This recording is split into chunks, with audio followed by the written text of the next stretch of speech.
Now, how stupid can you be to believe that Timothy McVeigh was the mastermind of the destruction of the Alfred P. Murrah Federal Building in Oklahoma City, and just he and Terry Nichols, who appears to be somewhat of a fool, plotted, planned, obtained all the different materials, put together a bomb of such force that it brought down what we call in the military a hard target, a target held up by steel reinforced concrete columns, and he had no help. No help.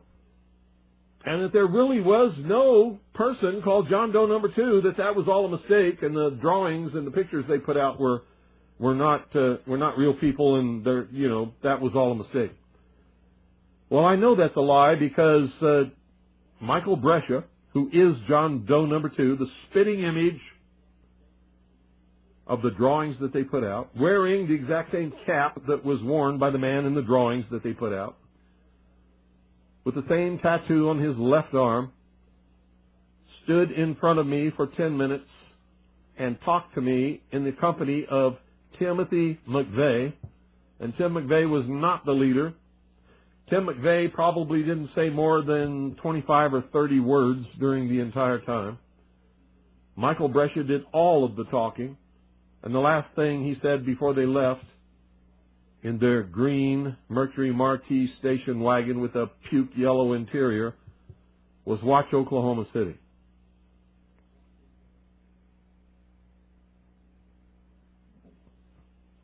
If anyone was in charge, at least on that day, it was Michael Brescia, John Doe number 2, not ever Timothy McVeigh.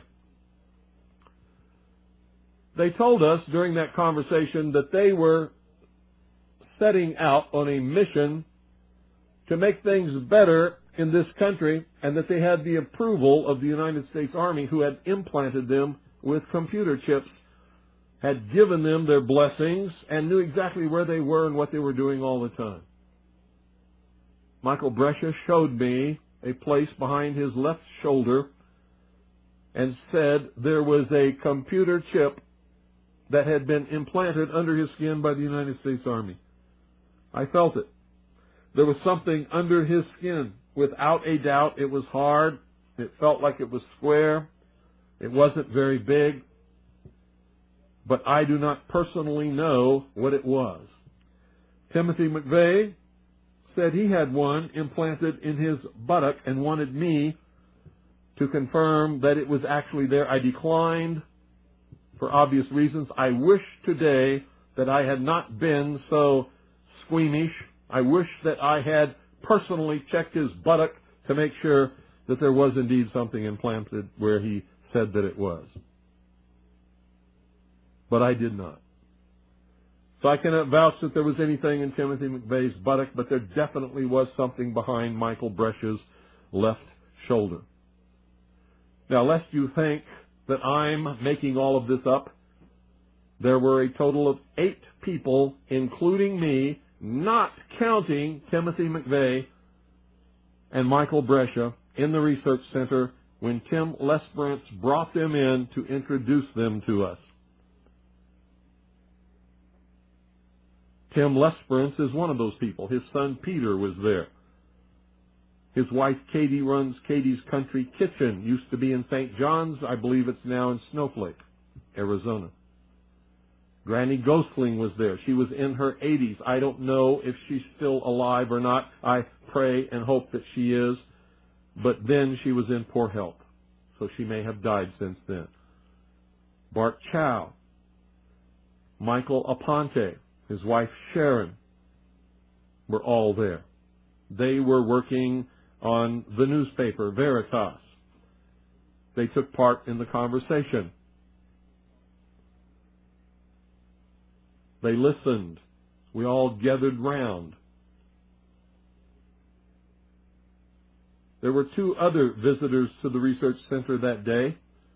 One, I believe I can find his identity in our database because he was a member of our intelligence organization. and had donated some tables and file cabinets. The other, I don't remember who he was or where he came from or anything. He was just there. Maybe somebody else does. So I was not the only witness there. So, FBI Director Free, you are a damn bold-faced liar when you claim that there is no John Doe number 2 and that you claim that you do not know who he is.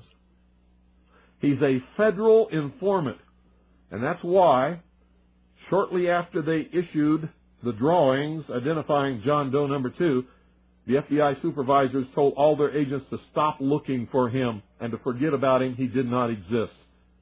Because all of a sudden they realized that John Doe number 2 was one of their very own informants. And that he was already in protective custody.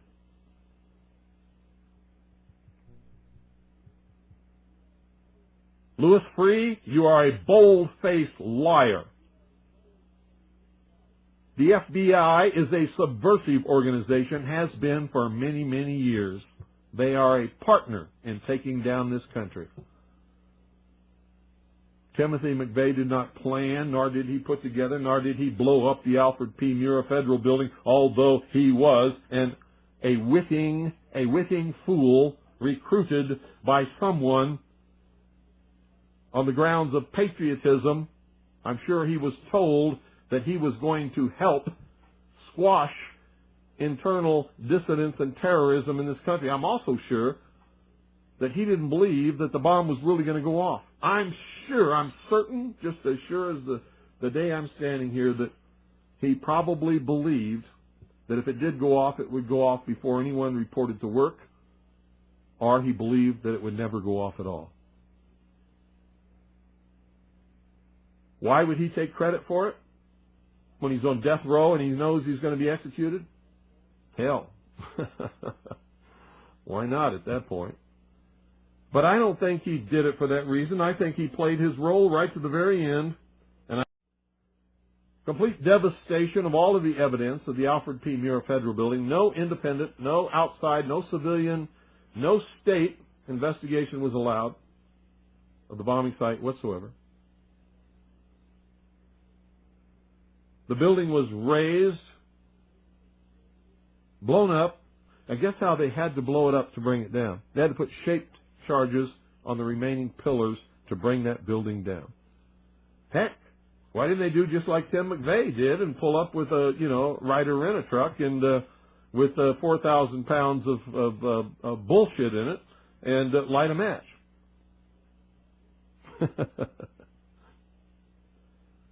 Why indeed? Why didn't they just stack up some fertilizer inside and blow those up? Because you can't blow up a hard target with a cratering charge, which is what fertilizer is.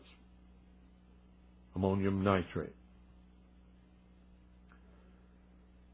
And so the feds never looked for John Doe number 2. In fact, they ordered their agents not to look for him and sent out instructions to all police departments and agencies that there was no John Doe number 2, that Timothy McVeigh and Terry Nichols were the only participants in the bombing, and not to look for anybody else. How about that? They're doing the same thing today with Osama bin Laden, and that's where I've been getting at.